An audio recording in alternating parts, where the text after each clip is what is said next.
Hello and welcome to the Poor Hammer Podcast, episode 90. I'm your host, Brad. This is my co-host, Eric. How's it going? And we have an incredibly important episode for you guys today. This has been worked on for literal months. Yeah, it actually should be pretty interesting to go through, and I think most people will get a kick out of the option that we're presenting towards. So, without any further ado, let's get into discussing turning Warhammer 40k into a cooperative game. And don't forget to shout out the merch. I mean, sounds good.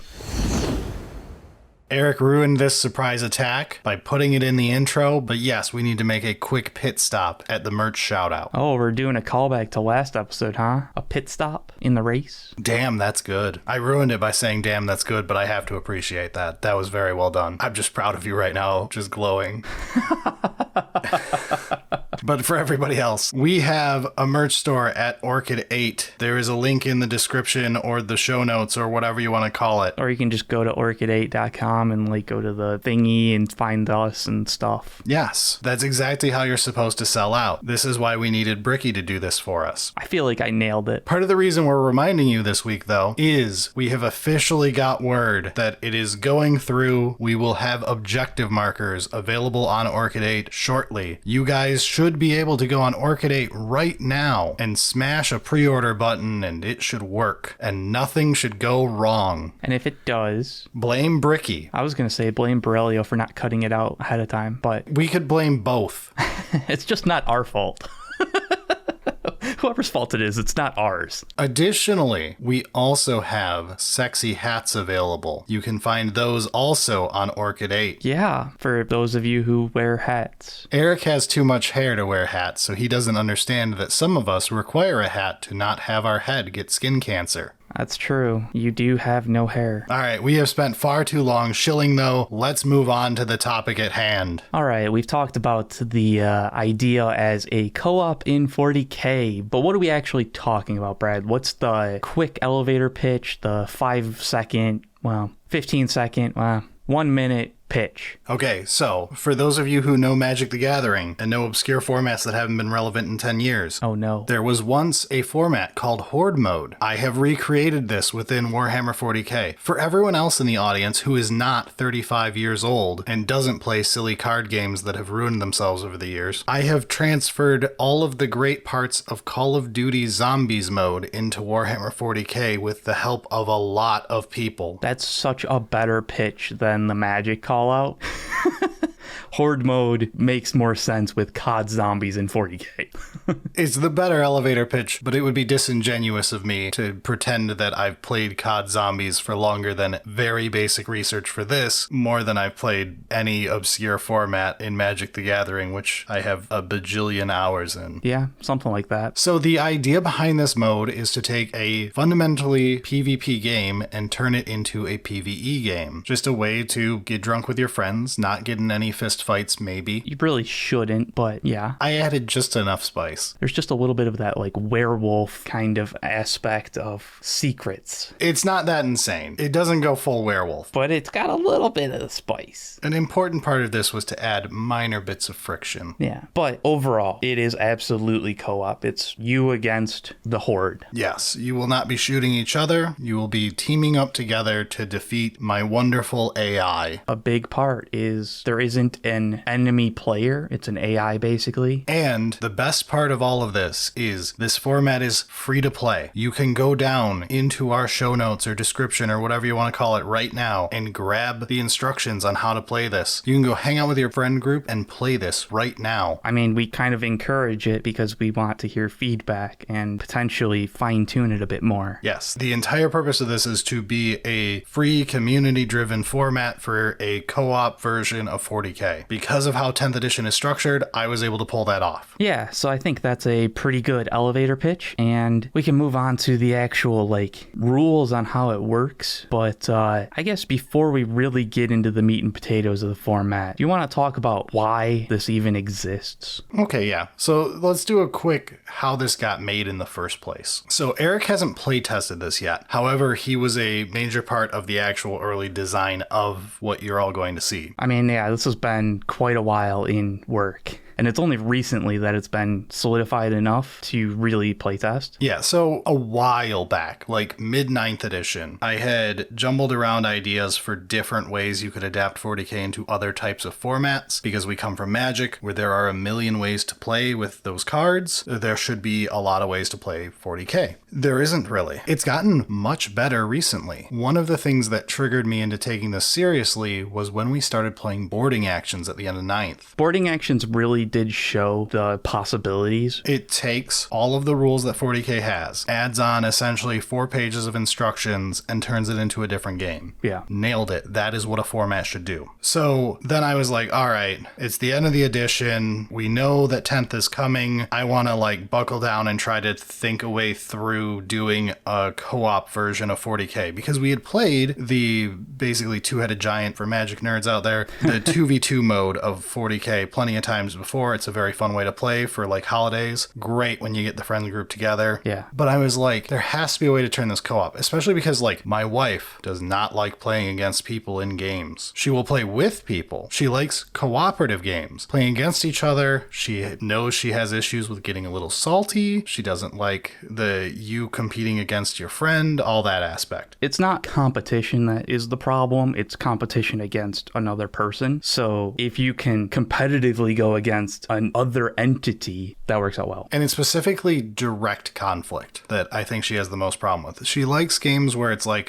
we're all gaining points, we're all having fun, but someone gains the most points and wins. Yeah. It's different for my dude kills your dude. Very much so. And I completely understand that. And it isn't really something that 40k has, right? Like, it's very much an army shoot another army, 2 players trying to win against each other. Yeah, but when you think about 40k from a lore standpoint, it's crazy how many books are multiple factions teaming up against one major faction that is against them. Like everyone banding together against the Tyranids, or some type of orc invasion, or different factions of the Imperium teaming up to fight the Death Guard and Nurgle demons, whatever. Yeah, and I mean, it's just like a pretty core part of the universe is like, it's so bleak that sometimes you still have to team up. It is kind of weird that there isn't something like that of survive against the tide. Yeah, so then we got 10th edition announced. We got the word that indexes were coming. They were going to be free temporarily until codexes would replace them, blah, blah, blah. We all know the story. Yeah. What we didn't know yet was how locked down 10th was going to be for unit creation. Now, some people, myself included, have issues with the level we went to. But for this format, it was necessary and amazing for it. Like, this is huge for making this possible. It very much is, because previously trying to balance things when units were so fluid between the amount of points that they had for their different loadouts was just like a logistical nightmare to like list everything out. And the fluid sizes of units. Yeah. The restriction all the way down to you can no longer add a single model, you can only add them by 5s and 10s. That's huge for this format, as we'll get into. It did open up a lot of possibilities. So yeah, then we brainstormed a lot of what would end up actually making it all the way through to beta. It was very much a core concept idea, and then how do we do that with maintaining 40k? Because like, we don't want this to be,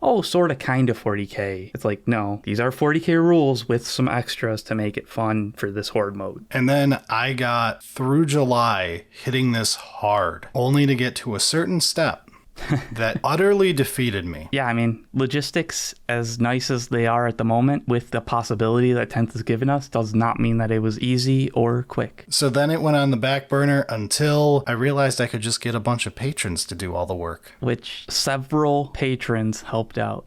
So as the saying goes, many hands makes light work. All in all, over 24 people have either helped with data input or have helped with alpha testing this format. Thank you all. Yeah, it's very possible that this would not have happened without your help. Now, with all of this story time out of the way, let's talk about the actual rules. All right. First up, it's still 40k. Yes, so all of these rules assume you are playing 40k 10th edition, preferably with the current balanced data slate in mind. I will probably update this somewhat regularly, as long as it's not like a total rewrite to keep it updated. I'm really hoping the community, if you all catch on to this and start playing it and realizing this is the most fun format I have played in actual years, but I will attempt to take new data slates and new point adjustments into consideration. Yeah, but starting the initial thing being decide what game size you want to play. Yeah, so you can play 40k Horde mode at two sizes, 1,000 or 2,000 points. Technically, you should be able to play with any number of players in either of these. It was play tested with between 1 and 4 players. The more players you add, the easier it gets because of how certain things work out during the game. And technically, you could have somebody else play as like the game master controlling the horde, but is absolutely not necessary. Yes, it's not required at all, but it does give the option where, like, if someone wants to play as the game master, the one piloting everything, your typical storyteller if you've got an RPG group. Yeah. Because there are things where you just have to make a choice. Do whatever you guys want because you are your own computer spawning mobs. Yeah, so once you know your point size and how many players, well, you have to split those points into the number of players because we're not all playing at 1,000 point lists. So if you're playing a 2,000 point game and you've got 3 players, you take it, you divide it by 3, everyone gets 666 points because we round down. When you make your list, you must each have a warlord, be a valid legal 40k list, and you cannot use enhancements because enhancements are gained during the gameplay. And again, fundamentally, it has to be a 40k 10th edition legal list. It's still just a list at those points. Just have a warlord and no enhancements, and you're good. Yeah, so once army construction is done, you also at this point should be choosing what the horde will play, which is going to be one of your collections off to the side that you guys aren't playing. And I think that this actually goes into something fairly interesting because oftentimes in playgroups, there's going to be one person who got everybody else into it and has like a larger collection and all that stuff. So like just because a new player only has 700, 800 points of models doesn't mean that you can't play this when, you know, you've got a more experienced, a more long-term player or somebody who's just a degenerate and buys everything. We don't know any of those. Absolutely not. You've just got like one player has 2,000 points of models that like, it's my first army, but I've got my second one that we can play with kind of thing, which kind of helps ease playgroups into a full-scale battle because like this is still acting like a 1k, 2k list, but you don't need each player to have that many when you're playing co-op and it'll still feel like a big game. Yeah, it's very nice for going from that first couple games of combat patrol when you're just learning, building up to your 2,000 point armies. It's a great mode for in between to bring a new person into your group. And because it's co-op, you don't have the awkward feeling of like helping your opponent all game for their first like 10 games. It's very nice. You're supposed to be helping each other. This is co-op. Like that's a major part is to communicate with each other and make a plan.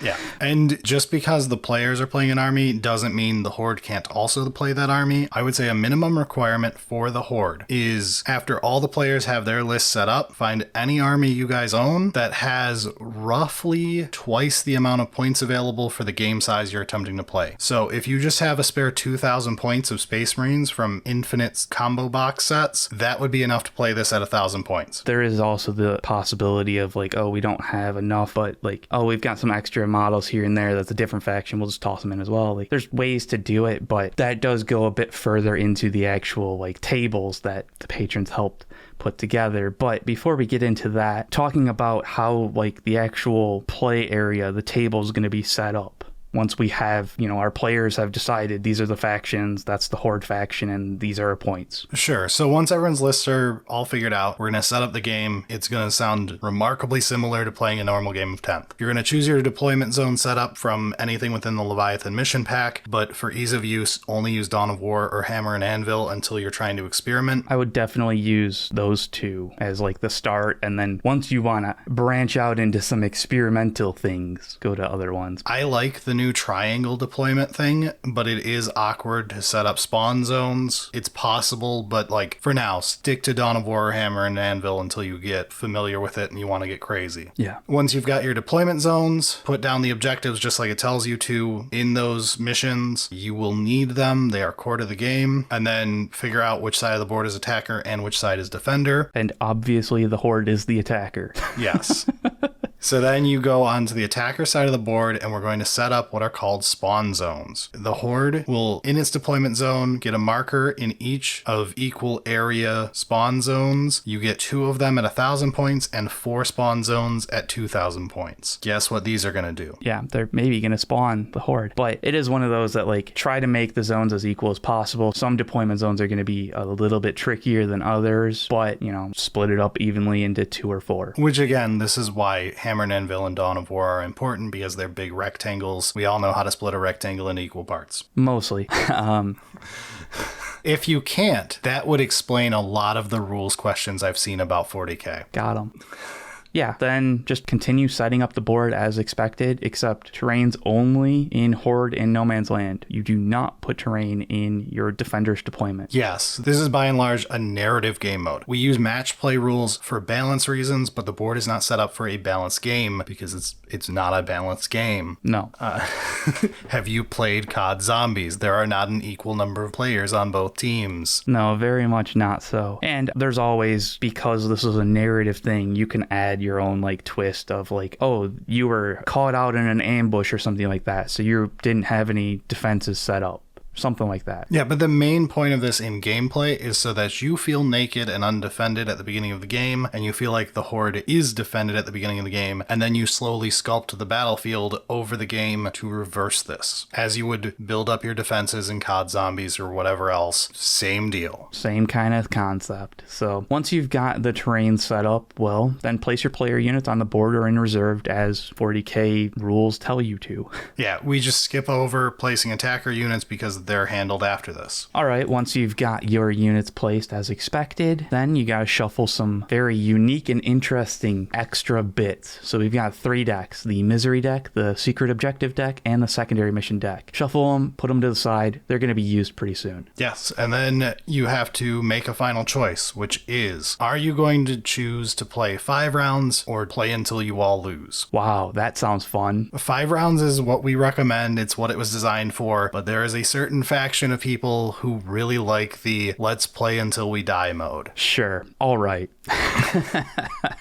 If you're playing 5 rounds, which I'm going to assume you are, you will then take the Secret Objective deck and deal 2 objectives to every player. They're each going to choose one of these objectives and return the other one to the Secret Objective deck face down. And again, they're face down because these are supposed to remain secret. Don't show them off as it's all being decided. Yes, this is actually a rule that was very purposeful in the game. You can tell each other what your secret objective is. You do not have to tell the truth, and you are never allowed to show them to prove that you have what you say you have. Until the rules say, do the thing, show your secret objective. This is where it kind of gets a bit of that spice. But we now have the board essentially set up and we're ready to play. So then we get into playing the game. Horde Mode uses the same base rules as 40k with the following changes. Players move through their phases together, activate units and abilities at the correct times within the phase, but in any order they choose, just like in any of the 2v2 type games you've seen in 40k before. Yeah, just keep them in the right phase and figure it out. Players in the Horde do not naturally generate command points in the command phase. There is also no cap on CP generation. Enjoy. Yeah, take advantage of it while you can. The Horde always has first turn. They are attacking you. The Horde does not benefit from their army or detachment rules. They only get their datasheet level rules. However, you can get buffs due to datasheet stuff. So like if a leader is attached to a squad, they still buff it. There is an additional step added. In the command phase, after the battle shock step, there is a new step that is added on called the resupply step. And we'll get to what that means, and again, don't reveal your secret objective cards until the game or card tells you to do it, and you can lie and whatever, just you can't reveal it and show until it's supposed to. Now we go on to the battle rounds and we start seeing what's going to happen with the Horde. So at the beginning of every battle round, you will remove any active misery cards from last turn, get rid rid of all the stuff that's going on there. Then you will flip over any triggered cards from the misery deck depending on what things have occurred to make you flip them over. We'll get to what those misery deck cards are, but they're basically terrible things that are going to happen this battle round. Yeah, you don't really benefit from them. You see, the misery deck is not your friend. Then you're going to put down the new secondary mission for the battle round. And then any of the mission rewards that would require resolving at start of battle round are resolved. I don't know if any even exist in the game at this point, but I'm keeping the rule in there in case.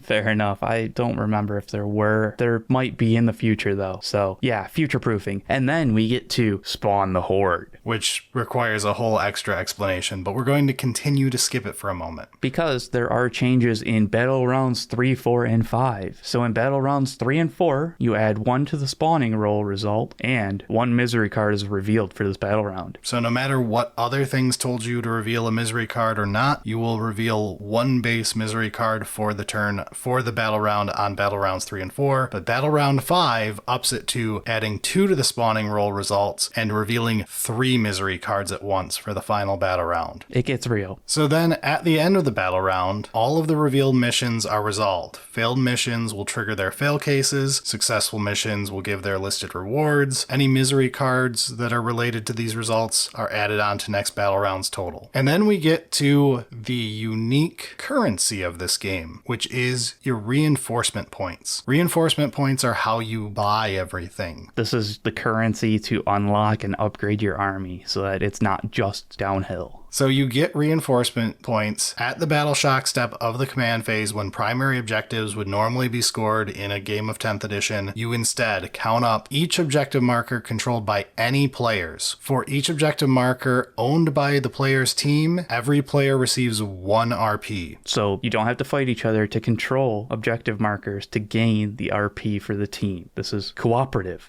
However, when it comes to destroying horde units, the player who is responsible for destroying a horde due to an attack or an action will gain 1 RP, but only the player who destroys that unit. And there is also the reward of RP from most secondary missions when they're successful. And then we have to get to the resupply step to actually use our RP. This was added on after the battle shock step, so after you get your points for the turn, you will then get your resupply. The resupply step is the only time you are allowed to spend your RP. You may spend any amount of it, you may buy anything any number of times within the RP table when we get there. So long as it doesn't say otherwise. Exactly. Importantly, you can use RP to exchange for CP on this table, so if you want command points, this is how you get them. And before we get to the actual tables, let's talk about spawning the horde and how that actually happens, because we have talked about in Battle Rounds 3 and 4, there's changes to spawning rolls. So we set up spawning zones originally. Spawning the horde is the following steps. Choose one of those spawning zones. Destroy any player-owned units or previously spawned horde units that are within the zone. Take note of the cost of any horde units that were destroyed this way. The reason for this, it's basically there as an anti-cheese thing because it has to be there. Like if you try and lock the horde so that they can't spawn new things. Yeah, let's say you had an incredibly tanky Custodia unit parked right on their deployment zone line, and you could back up the horde so they wouldn't spawn. This is here as anti-cheese. Now you roll 2d6 and you add any modifiers to the result to find the horde unit's bracket to spawn into that zone. Basically, if you ever roll Snake Eyes, it always overwrites. A roll of an unmodified 2 is always a safe no spawn zone. Congrats, you got lucky. Yep. At any other point, if you roll 3 or 4, it's the lowest category. 5 or 6 is up a category from there. 7 through 9, and then 10 and up is the, oh god, this is all going very bad. Yeah, there's some interesting choices on how that goes, and things can get pretty brutal, but this is why there's tables to reference that is for every army and how it kind of plays out. Yes, so then we get to the step of choosing a unit from the bracket. There's no real rules on this because it's meant to be playable by anyone, anywhere, no matter their collection. So you don't have to have every possible unit to be able to play this. It's pick something that you have in that list. So you can always go down to the lower bracket and do 2 of the bracket below the one that you actually rolled. That's very important in late game. Late game, you're going to roll a lot of 10-ups, and you only own 1 copy of Magnus. I hope. I was going to say you only own one Stompa, but Sure. Magnus works. In both of those cases, you probably don't own enough to play them all every single turn on turns 4 and 5. Instead, you could choose to roll it down so that you're placing more of lesser units. And this is a way if you want the Horde to feel more Horde-y in typical 40k terms, and you want to just put a carpet of Termagants down instead of a Hive Tyrant, you can do that. So now that you've figured out what unit's actually going to be spawned, it's time to put it in the spawn zone and basically just put it as far up the deployment zone as you can. Yeah, and again, all the normal stuff of like, if it doesn't fit in the deployment zone for some reason, try your best, and if it has to cheat outside of it, it's okay. The Horde gets to cheat.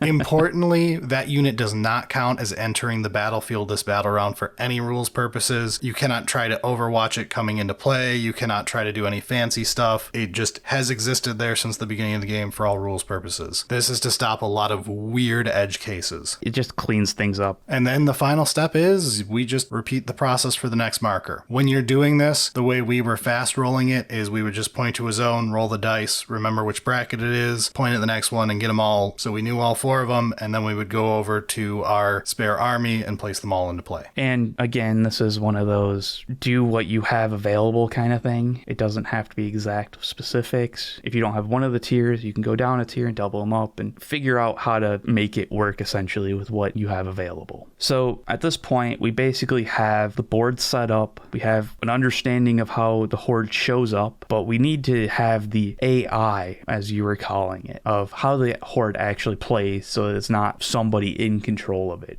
These are the ways that the Horde behaves. So the Horde AI is remarkably simple. It has to be to make the game run smoothly. When in doubt, follow your gut, but here's how it works. The Horde utilizes all datasheet abilities that it can. Certain datasheet abilities deal with stuff that are not in the game for the Horde, like the Call, Sisters of Battle, Farseers. They all deal with things from their detachment or army rule. They're not here. Anything that deals with free stratagems aren't here. Hordes don't use CP. But any normal datasheet ability, like if you have a leader that gives lethal hits, those are active. If you have an ability that's at the beginning of the turn, like a psychic ability or something, it will attempt to use that ability. For movement, it's basically move forward, and it does it in a flowchart kind of order of importance. Basically, it's going to try and move towards the closest visible enemy, then it'll try and move towards the closest visible objective that's not already owned by a Horde unit, ignoring the ones in the Horde spawn, and then it'll try and move towards the defending player's board edge. So basically, it's always moving forward. And it makes a full move if it can. There's exception cases written for if it's like a heavy weapon squad, but you can read that on your own. It will always advance if it's advantageous. So if it has advance and charge, or all of its weapons are assault and stuff, or it couldn't attempt to charge anyway and it's a melee unit, stuff like that. There's like a list of like, here's some of the things, but it's basically, does it make sense for the unit to have advanced?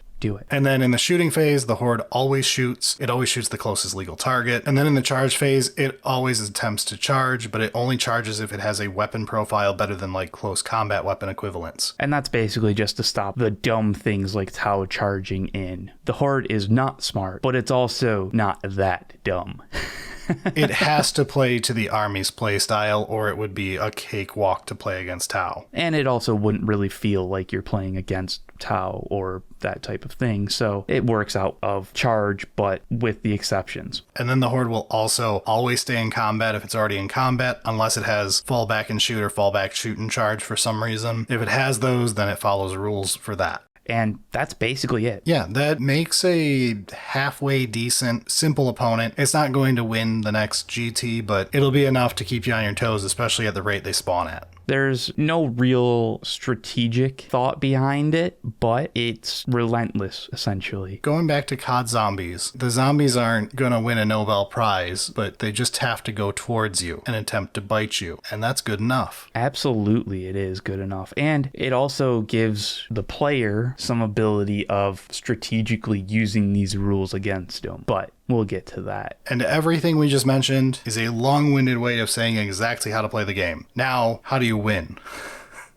Well, hopefully you're not playing infinite mode, because then you don't. True. So at the end of Battle Round 5, the game will end. All the players who still have units remaining will then reveal their secret objective cards if they weren't already revealed. Then all players who have a revealed secret objective card that has been completed will win the game. Even if they don't have any surviving units. Yes, again, because of how secret objectives are written, you may still lose. Yeah, true. But players do win the game individually. So the team can all survive and you can still lose personally because you didn't fulfill your objective. It's pretty likely that like throughout the game you're going to be able to try and do your thing, but if you just ignore it, you could be in trouble. So don't forget about your secret objective as you're playing the game. And to get into the actual tables of cards and everything, for your reinforcement points, you can purchase things like for 1 RP, you can get an enhancement on an unenhanced character. 2 RP, you can exchange for 1 CP, which again, if your team owns 2 objectives the whole game, you will just passively gain enough RP to get a CP every battle round. Yeah, and this is why like when you generate your army list, you don't have enhancements because you buy it when you have RP. And because you gain RP on battle round 1, you almost always start the game with the ability to buy an enhancement if it's super important for your game plan. So the fact that you couldn't buy it in the actual army building step is not that big of a downside if you're like, oh no, my character doesn't work without an enhancement. You could do it literally turn 1 before you ever move. Yeah, but you're giving up having other options like getting a CP later on kind of thing potentially. There's an interesting one that is absolutely necessary in my opinion, and that is you can pay 3 RP to give another player 2 RP. Yes, share supplies is the backbone of the co-op portion of this. It can be so important to funnel RP into one person to make a big purchase to save a game. And at the same time, because you get extra RP from being the one that's killing stuff, sometimes that's not the player that needs the RP to have the game successful play type thing. So you basically need to have this option. Then we have ways to sculpt the battlefield. You've got airstrike for 3 RP to destroy terrain. You've got fortify positions for 4 RP to build terrain. For 4 RP, you can tempt fate, where you will flip over a secondary objective for the battle round, and then you'll have to pass that one as well, or you're going to end up with, Or fail them.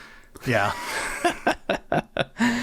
You can also add new objectives to No Man's Land. 5 RP. 5 RP is really good for supply drop, especially early game if you can get it on turn 2. Oh, yeah. Advanced Tactics is one at 5 RP to remove a secondary and reveal a new one. If you know you're going to fail it, someone can sacrifice 5 of their RP to make sure you guys flip over a new random one instead. Yeah. Then we get to the real fun. The last 4 here are expensive for a reason. And these are, you get to change your list essentially. Yeah, so Patched Up is the most basic of these. It's literally just return a unit that's not in combat to its full starting strength for 6 RP. I mean, it's basic, but very powerful when you can actually use it in certain cases. Field Promotion will be the most complicated of these, so we'll save it for a moment, but it is a discount over the others. At 10 RP, you have Reinforcements Arrive. Roll 2d6. Check your army's spawning table. Pick a unit from the rolled bracket and add it to your army's reserves. They can enter the battlefield this turn. This is definitely powerful given that like you're basically getting free units on top of your initial list. A good Reinforcements Arrive roll tends to be the thing that salvages a game. So one of the other ones here is a change of plans, and this is draw up to 2 cards from the secret objective deck, choose one of them and put the other ones back into the deck and shuffle. Basically this is, oh shit, I can't do the secret objective, I need to try something else. Yes, because not all secret objectives are the same. Some of them are hard. Some of them are easy. Some of them will make other people mad at you. That's on purpose. Yeah, and here's your out if you don't want that to happen. Just save up 10 RP. Yeah, it's fittingly expensive because this is meant for an emergency swap of your secondary. Yeah, but let's go back to that field promotion one, because this is complicated, but it's basically Reinforcements Arrive, but you get a discount at a cost. So for only 6 RP, you can do what you did for Reinforcements Arrive, where you basically roll 2d6 and spawn your unit. However, you have to sacrifice a unit that's not in combat first. You add 1 to the result of the roll, and then when you place the unit down, you can only put down as many models as were in the unit you sacrificed, because they're all getting promoted to this unit instead. So if you had 4 left, you get 4 back in. Yes, but you can get 1 back in. And you can target a unit of 10 and only put 4 models in. But you try to put it as close as possible to the original unit's position when you put them back in. And the reason reason for this is it only costs 6 instead of 10. Yeah. And it's a great way because one of the key ways to use it would be if you've got a unit of, let's say, 10 Infernus Marines and they're down to just 2 dudes. You can roll this and end up with Redemptor Dreadnought as your pick from the table. That follows all the rules on it, but you could also not, so. Yeah, we'll get into story time at the end. Speaking of story time, let's talk about the Misery deck, because this is where some of the fun stories come from as far as I'm concerned. So the Misery deck is basically what makes up the Horde's army rules. If you're playing a very strong game, you will only see 5 of these over a game. It is very likely you're going to see more than 5 of these over a game. And some of these are brutal if they're on the same turn together. To give you an example, one of them doesn't sound that bad. Battle Shock rolls are automatically failed. It almost lost us a game, and that's like on the lower end of this. There are some backbreaking ones, like how about the Horde has a 3-up invulnerable save. Sounds good. For the entire battle round, 3-up invulnerable save. How about the advanced rolls are 6s and charge rolls are 12s? That one's really good if you get it with the Horde will be eligible to shoot and declare a charge in a turn in which it advanced. The threat range on that, if you have a 1-inch move, means you're automatically threatening 19 inches from the deployment zone, which is essentially the entire board straight forward. Right, because again, you spawn as far as you can into your own deployment zone kind of thing as the Horde, so... Yeah, and that's not counting things that have already moved once and are already in play. Yeah. It's horrifying if you get those together. But there's also just like solidly fun ones, like straight orbital bombardment. I love that one. It's the hardest one for people to understand at first, but it is my personal favorite. No, it isn't anymore. I have one that I love more now. I think this is still mine. It's split the board into 6 equal areas, assign each one a number 1 through 6, roll a d6, and then every unit in that rolled sector takes 2 d3 mortal wounds. It's a very fun one. It's not the strongest one, but it can be devastating. Or it could be super helpful because it just targeted a bunch of Horde.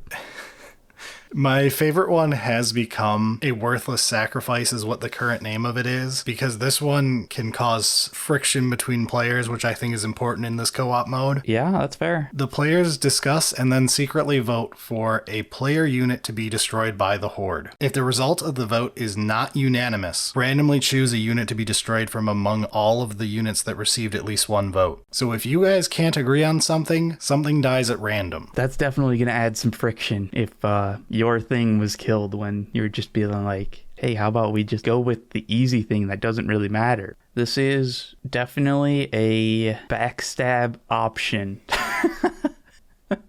You shouldn't do that, but it's more of like there's no good choice and I need my thing to survive because of my secret objective or something like that. Or 2 players are both the correct option to choose, and it's their last unit each. Yeah, so it's one of those that I think most of the time, it's going to be like, we all collectively agree that this is the right decision, and then it'll probably be that, but every once in a while, that right decision might not be so obvious. I do enjoy some of the RP shenanigans that can happen, just to make sure that you don't get to hide everything under the mattress style, because no hard feelings. Random players' RP is set to 0.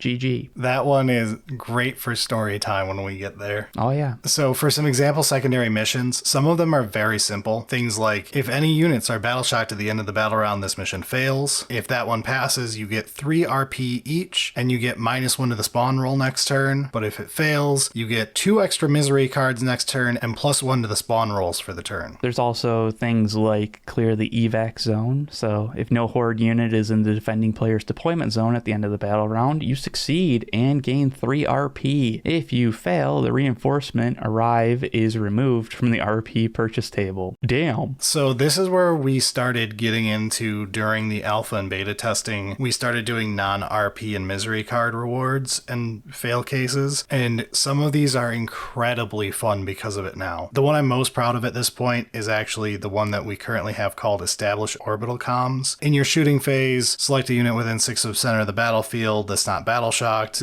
do a 10th edition action, you know how to do one. At the end of the turn, the mission is successful if that unit is still there. If you succeed, one at a time, each player without a revealed secret objective immediately uses a change of plans, which is 10 RP each essentially, but it's on something you may not care about. If you fail, One at a time, each player without a revealed secret objective immediately uses a change of plans, but they do not choose a card, instead they choose one at random. So if you fail to establish orbital comms, you may get an entirely random secret objective that you can now not complete. Depending on where it's at in the game, like what battle round, that could be just infuriating. And then force you to go spend 10 RP to try to change your plans to get out of the unbeatable secret objective. So let's just kind of end the deck discussion with the secret objectives, because these are how you win, essentially. So for secret objectives, you don't get to choose from the whole deck. You only get to see 2 of them and pick one out of it. Some of them are very straightforward, like VIP. End the game with your warlord on the battlefield. Okay, well, I want it to be alive anyway, so sure, I'll make sure that's at least one of my surviving units and I win. I like the team player one. At the end of the game, all players survived. Woo! Yeah, but that one does have redraw if you're playing single player. There's a few of them that have that. They're only for multiplayer. You can take them out of the deck if you're playing single player, or just do what they tell you and draw a second one. But there's some more unique ones that could be a bit more difficult. Hand of Fate, succeed in at least 7 secondary objectives by the end of the game. Which, if you notice, is more than there are battle rounds, so you have to start tempting fate to get that one. Yeah. And then we get to ones that add friction, and they're really fun to see. So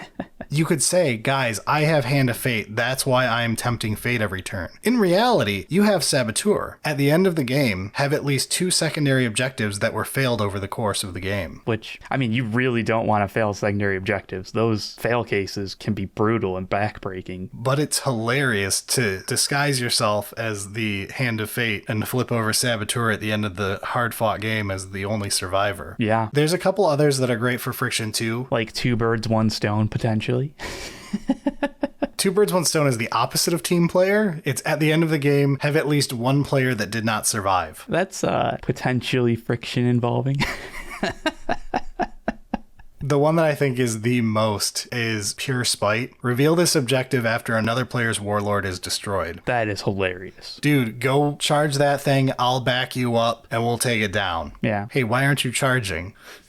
Yeah, how do you convince somebody to throw their warlord away, essentially? But there are some very fun options. There's none that are really like actually stab you in the back, let's fail for everybody kind of thing. But there's a few of those that are just enough. Yes, there is just enough that if you want to play the scumbag partner, you can do so. And if you don't like doing that and you drew 2 of those, well, that's what 10 RP is for. There is always an option. And because, again, this is a community format, if you really hate those type of objectives, you could take them out of the pool. I recommend keeping them, though. They are incredibly fun, and none of them are truly awful. They're just enough. Essentially, they make it so that you can't just have the same end goal every time kind of thing. It's like, okay, we have to do a little bit of different things that we're not really sure what everybody's trying to do at the same time during the game, but we're pretty positive everybody's trying to still survive and win. Now, let's get into the actual anecdotes from testing and strategies we found and stuff like that for people who are more interested in like how it actually plays compared to the rules of the game. Yeah, and just a reminder, the rules are freely available, and take a look at the tables because we didn't go through every single one. We tried to go through a decent amount, but definitely go through it and take a look at it yourself. And the spawn table. Yeah, the spawn table would be too much to try to walk you guys through. Basically, it says smaller things that are less points are lower numbers on the roll. Bigger things are higher numbers on the roll.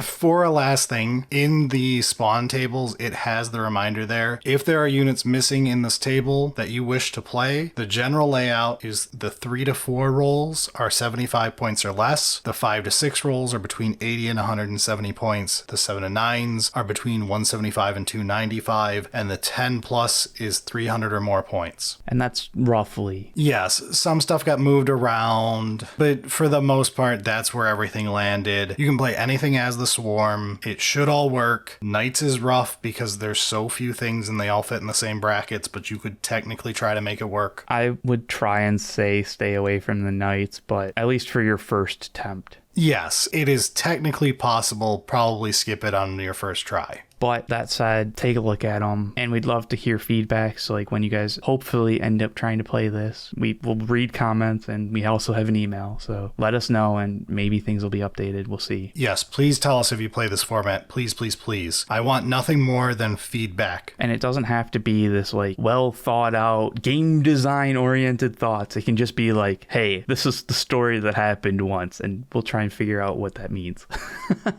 Fun story times are still great to hear about. Speaking of, actually, before we go any further, one note about the secondaries and the misery deck and all of that. On accident at first, but now by design, the misery deck has 20 options. The secondary missions has 12, and the secret objectives has 20 options. Wow, those are really common dice numbers. So while these were meant to be cards in a deck, technically if you just want the rules printed off, you don't want to add anything else to it, you could just use dice to determine all of the random stuff. However, it was intended for them to not repeat. And I mean, we played Magic for so long that cards are just like the go-to, but... All right, but on to actual story time. So there's some fun stuff we found in testing. I want to start with one that hits close to home, and that is fuck aircraft.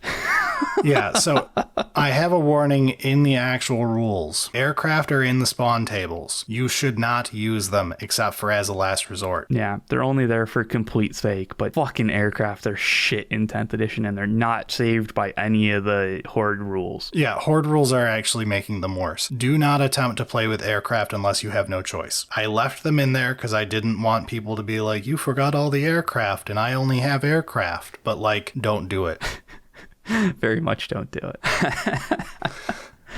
I will say another thing is if you're spawning stuff, spawning lesser units in higher quantity is great. However, do remember that that's technically increasing the RP count slightly. If you're playing single player, that might be good because you'll be generating way less RP than people do in multiplayer. But if you're already playing a 4-player game and you guys are just loaded, you probably shouldn't be getting even more RP from a balance standpoint. It was hard to balance RP usage when more players equals more RP. I think where we're at is good. It's extremely good for 2 and 3 players. The 4 players, you end up a little on the easier side. 1 player is harder, but generally I'm pretty happy. It's just something to keep in mind of like, if you're going from a higher tier and spawning to of a lower tier, that can mean that RP is more prevalent and it could lead to an easier game. Not that that's a bad thing. Like, there are definitely going to be times that that overwhelming horde is overwhelming. Yes, there's also the advice of this is not a chaff mode. So when we played last weekend, my brother hadn't played yet. He didn't read the rules until we showed up to the game and he already had his list prepared. Yep.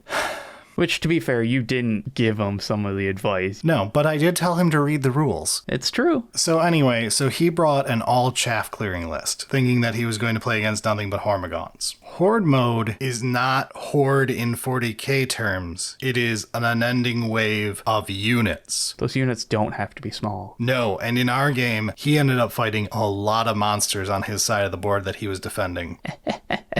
So a key thing from his personal notes was, horde does not mean large amounts of chaff like it does in 40k. Yeah, you need to have some anti-tank. Or at least, maybe not your specific list, but somebody on the player team should have the ability to deal with tanks and monsters and that type of stuff. And that gets into my next point, which is, you are not the whole army yourself. Each player could build an individual slant list and end up with a good take-all-comers list, which is what you should have when you're going against the horde and you don't know what you guys are going to roll or spawn. It leads to you getting punished less, as we just talked about. But when we played, I played a gunline admech list this weekend and had the 2 Space Marine players standing in front of me with their dreadnoughts and all that crap to keep me safe so I could just shoot from the back line. It was amazing. That ain't so bad, yeah. One of the interesting things that come from the fact that your deployment zone doesn't have terrain to start with means that like fortifications are actually an interesting idea to play around with. Like, I'm not going to say that it's obviously a good idea to bring fortifications, but like, it's intriguing enough that they could be very useful. Yes, if you own fortifications and you're always looking for an excuse to play them, this is the mode. And that's not very common.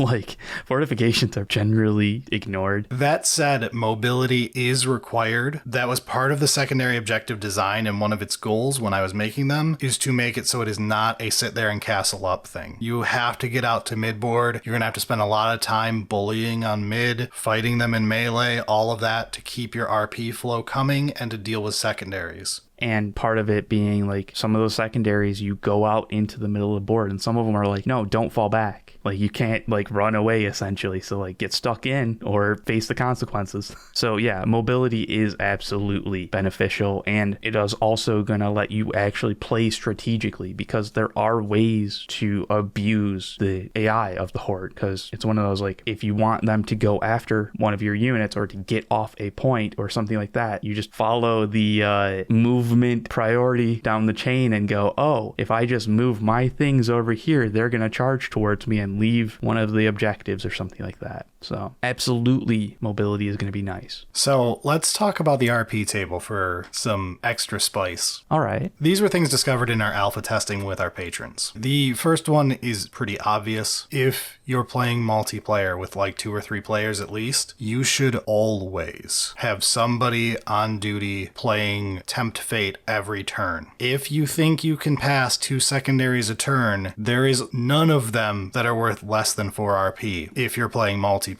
Right. In single player, most of them are worth less than 4 RP, and it's not a good idea. Just because you can be stretched too thin. But when you spend 4 RP and a very general result is everyone gains 3 RP, that's huge. So that's a good way to play. But it's not without potential failure. No, it is high risk, high reward. You can flip over secondaries that you are just screwed. I guess luckily there's only a maximum of 1 per turn for the whole team. So like, you can't have somebody that's like, I'm going to tempt fate twice. Yeah, you can't flip over 4 secondaries on a turn. You are capped Yeah. at 2 secondaries. Which should be well enough. And while we're on the RP table, I have to talk about what we are dubbing the rickety split maneuver. I wonder who that's based off of. One of our patrons found a wombo combo I did not intend, but I loved when we realized it existed. Yeah. So the original intent was for you to use airstrike to delete the objectives that are in play, because if a horde unit is in it, they take 2d3 mortals when you remove it from play, because it's you airstriking the building down or whatever, or the forest or whatever. And it's just one of those like remove potential fortification and terrain and stuff like that from the enemy, because, you know, you want to be able to shoot them. Yeah, and then you were supposed to fortify your position by building stuff up. But fortify position does not say it has to be around you or in your deployment zone. I didn't write that in there because I thought, who would put a ruin anywhere else? I mean, it would be pretty dumb to make it so that your opponent, the Horde, has more abilities to hide in ruins. Unless you have 7 RP and you plant a 9x9 ruin around a bunch of Horde models and then you airstrike it. Yeah. Which will then cause mortals. And this caused hilarious amounts of laughter from everybody who was on the voice call, but also for me to immediately open up the alpha rules and go, okay, how do we keep this from being busted but not delete it? Right, because it is fun and it is expensive to do. Yeah, but we quickly realized that if you have like 4 players and you roll completely middle of the road rolls, right? You average on each unit that is in that 9x9 area, which could be multiple units. Yeah. Each of them is going to take 16 mortal wounds if you all have 7 RP. That's insane. So there was a little reminder added that limits it. So fortify positions, I didn't make it so you had to like build it in your area or anything, which I should have. No, it's not fun. We loved the orbital building drop so much that I just made it so fortify positions is a maximum 1 use per turn for the entire team. So you can still orbital building drop. But not only is it still that cost, you can't do it multiple times, and you're giving your own defensive structures. Yes, so it's still a thing you can do. It's absolutely hilarious. You should do it. It's funny as hell, and it's honestly pretty good sometimes, but it is no longer horribly abusable.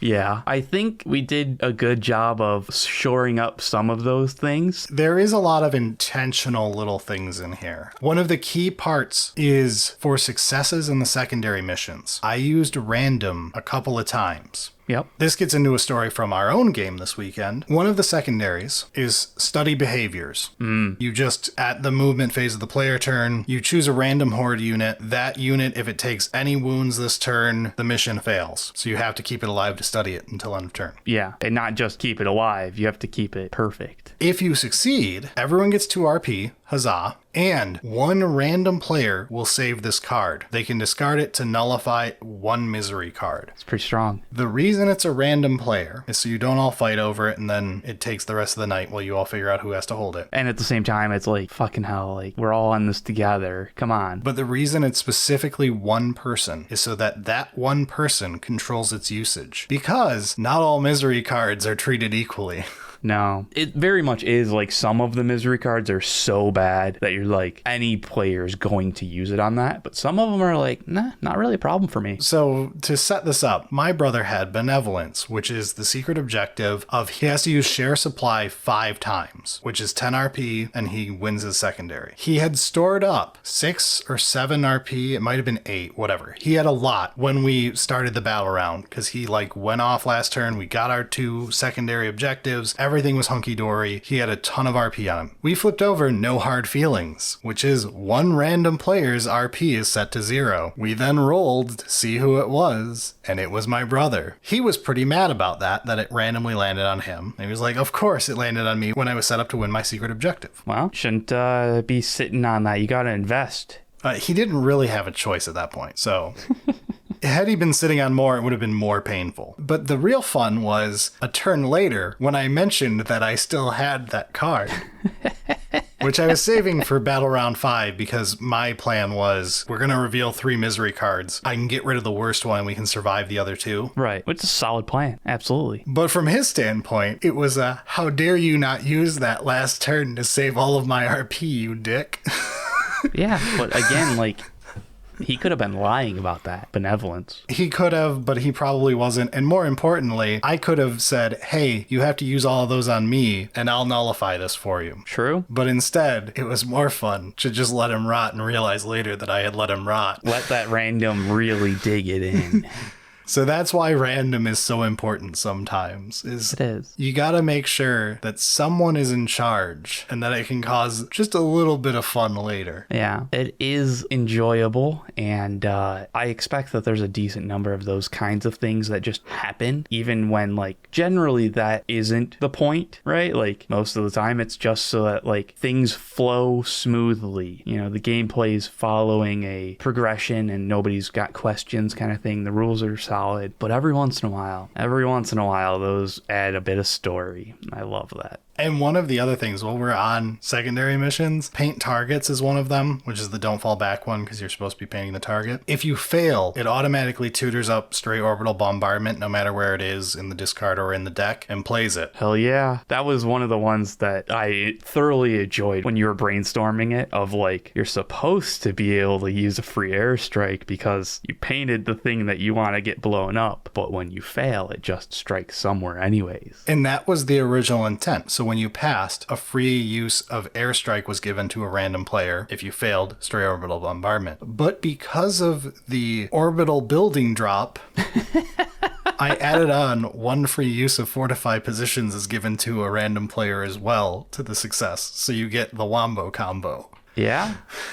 Which is even funnier.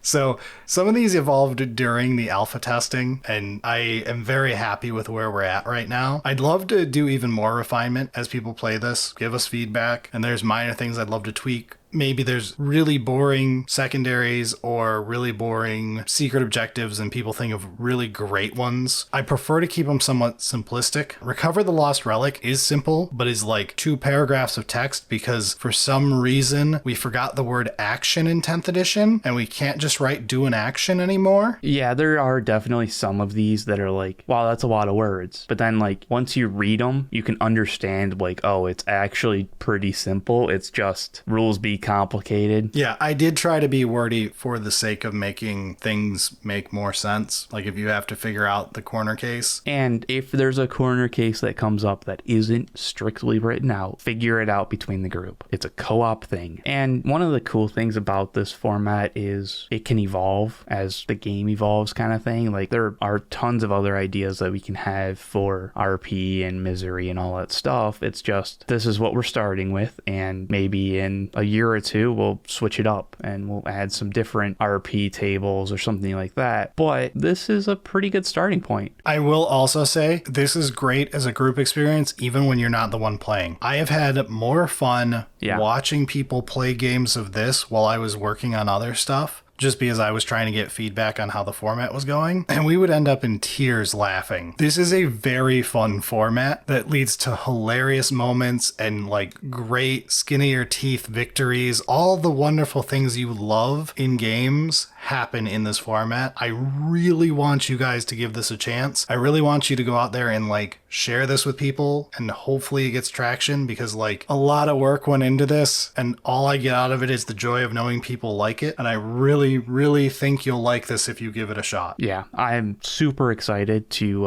actually finally play it, because of scheduling haven't been able to. So like I'm really excited, and we're gonna play this even if other people don't enjoy it. But I think a lot of people will get quite a bit of enjoyment out of this. It's got enough of the core 40k rules to be fun for the competitive nature. It is still fundamentally 40k. You are still playing with your data sheets, using your army rules, all of that jazz. It's just a game mode. Yeah, and it's got the fun with friends co-op aspect that has a narrative play to it. So there's some of those fun stories that are like, not any of my friends were on the negative side of the story. We all enjoyed it, kind of thing. Yeah, that is something that's really worth pointing out, is this avoids one of the pitfalls of 40k. You either all have a good time together or you all die together a noble, glorious death. I do think that there is also the potential of this being a fun mode for different levels of experienced players. So if you've got somebody that's fairly new or just doesn't really play competitive stuff that much, you can all kind of still play in the same game that's not a dumbed down version and enjoy it, because you're all working together towards a goal. And for a final note on balance, for people who are wondering if this is like a super hard mode, it is balanced around a casual group of 2 to 3 people to be able to beat it mostly regularly. Like someone might not win their secret objective, or someone may die and lose their last unit and not be able to make it to the end of the game, whatever. Those will happen, but it is not meant to be an unwinnable game. If you are a bunch of tryhards, the level of difficulty we set it at may not be difficult enough for you, in which case you can just move the battle round 3 and 4 rule and the battle round 5 rule to battle rounds 1 and 2 and 3, and you'll have a much harder mode.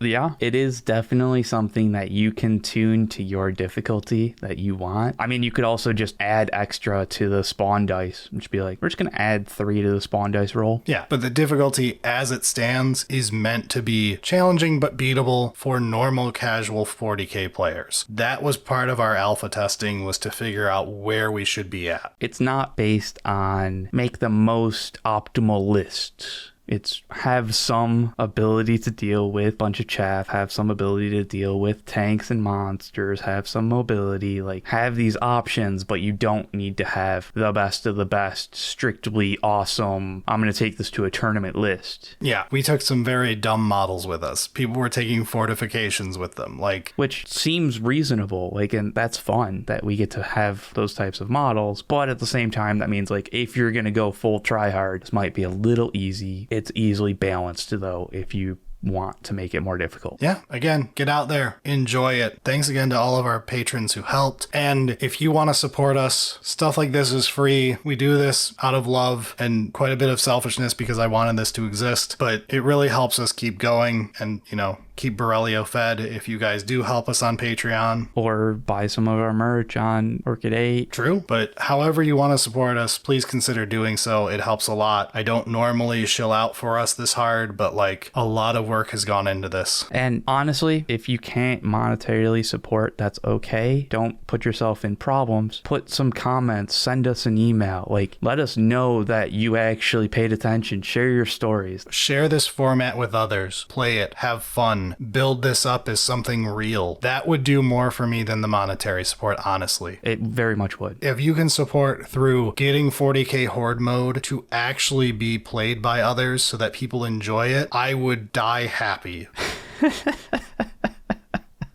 Eric and I are game designers at heart. Look at our entire Cube podcast. Yeah, and several of our other Poor Hammer episodes have been very much related to design intent, especially like codex review type things and all that. And a lot of the things we have fun with outside of all of this. Yeah, just a bit. We are amateur game designers at heart. This matters more to me than any random episode you've ever seen from us. I really want this to be successful and be something that people love playing. So there you go. There's my heart to heart for you all. I'm done shilling. The episode's over. Roll credits. Let's get out of here. You know the drill. And you better like it because this is coming back and we're going to do another episode on it, whether it's acceptable or not. Oh God, I'm so bad at shilling. Also like, comment, subscribe, blah, blah, blah. I forgot the YouTube parts. God, I'm so bad at this. It's to be expected.